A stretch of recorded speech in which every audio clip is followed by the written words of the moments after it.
The Lankavatara Sutra and this part of it, the verse summary known as the Sagatakam, are concerned with bringing to light and undermining a very fundamental assumption that we all make.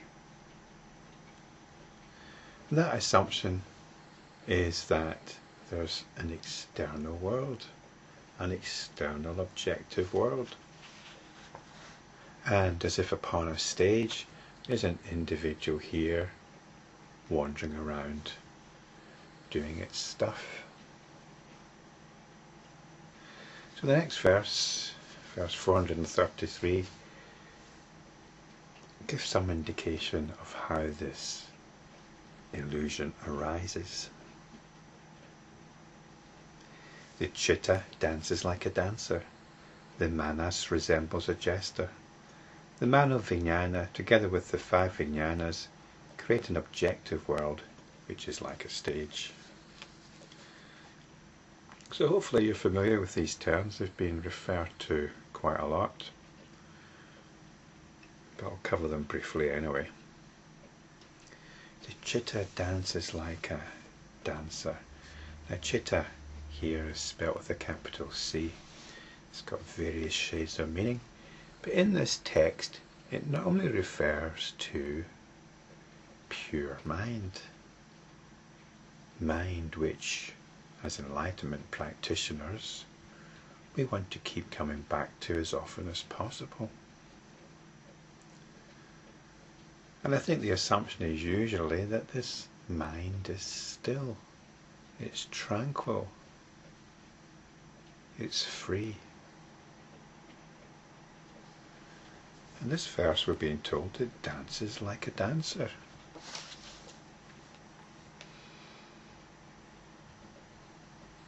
So this is a little bit different.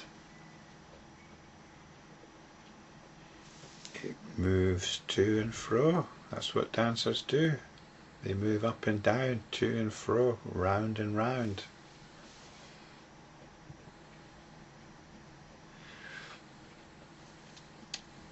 It's true though that the dancer does have a central element of stillness. But what we're talking about here, we're actually talking about consciousness.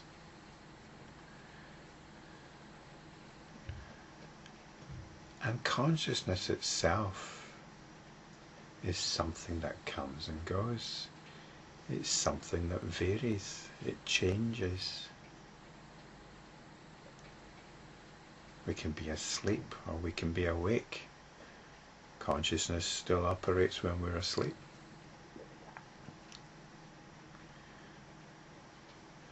But the changes we are most interested in as enlightenment practitioners are when we're moving from a state of ignorance to a state of enlightenment. The general story is, the general romantic notion is that once enlightened, that's it. End of story. But it's not. It's not. Once enlightened, you still have to get on with things. You still have to deal with people. Unless you're some special kind of yogi, you still have to deal with people.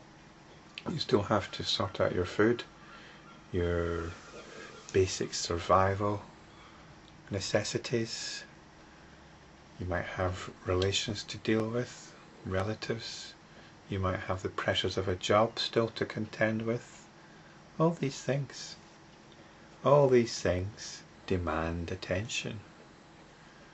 And when they demand attention, you're no longer enlightened. You're once more in the realm of ignorance. Now the successful enlightenment practitioner realizes this, and at every opportunity comes back to enlightenment. So there's a constant toing and froing. So this is Citta, this is the enlightened mind. The enlightened mind consciously enters into ignorance and then comes back to enlightenment. This is how the successful enlightenment practitioner works. But for most of us, though, we're still struggling with it. We struggle to come back from ignorance to enlightenment. We might have our moments. Perhaps when you're listening to these videos even, things fall into place. And you feel clarity and relief. And perhaps even come back to enlightenment. But then you have to go and get on with your daily routine. And there's where the real challenge lies. So that's Citta. We've got this thing called Manas, which resembles a jester. I wasn't too happy with this word jester originally. You kind of get the image of a prancing fool with a multicoloured hat with points and bells at the end. But then I thought, well, actually, it's not a bad image. Well, the image of the fool, the jester is the fool. I'm thinking of the fool in King Lear, Shakespeare's King Lear. Within the fool's prattlings, there are elements of wisdom.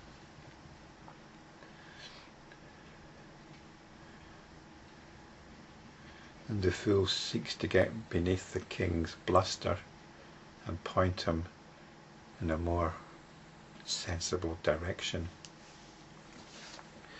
So what is this Manas? This Manas is the mind that can either turn to enlightenment or turn to the world of the senses. And that's what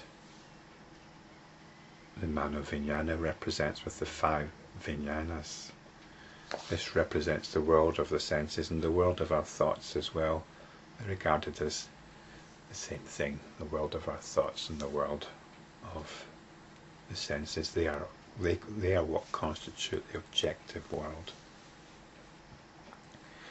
So the Manas is in between these two. The Manas is what knows which direction to point. The Manas is what can either aid us or deceive us. It's what we can work on as enlightenment practitioners. We normally know when we are not enlightened. We normally know when we are steeped in ignorance. And there might be this little voice telling us, come on, wake up. But we ignore it. We ignore it. And this voice is saying, wake up, wake up, wake up. But we just turn over. We want to ignore it. And what do you do in this sort of situation? Well, if you find these videos helpful, put on a video. I sometimes find my way of ignoring this voice is to ignore doing these videos. I can't be bothered listening to myself. I've got a huge pile of videos to edit. I don't really want to do that. I don't want to listen to my boring voice. I don't want to look at my boring face. But whenever I do, things come back into focus again. It usually happens, not 100% guaranteed, but in most cases, especially if I'm on the ball when I'm doing these videos, which I think I am most of the time, then I remember once again, I remember. So the 5 Vijnanas plus the Mano vijnana, they are what we normally regard as the senses. And along with the understanding of the senses is this idea that the senses are transmitting something from out there to here. But this is simply an idea. There are various varieties of experiencing going on. And we can categorize, we can discriminate them into what we call the sense fields. There is seeing going on, there is hearing going on, there is tasting going on, there is thinking going on, and so on. And then we move from that, then we start thinking about it and say, well, I must be seeing something. Rather than just be with the seeing, we then infer that something or someone is seeing something. So as enlightenment practitioners, we just stay with the seeing, we stay with the hearing. We don't infer anything. There is simply the field of experiencing. And we embrace that. We embrace that. We embrace it in stillness. We embrace it with lovingness.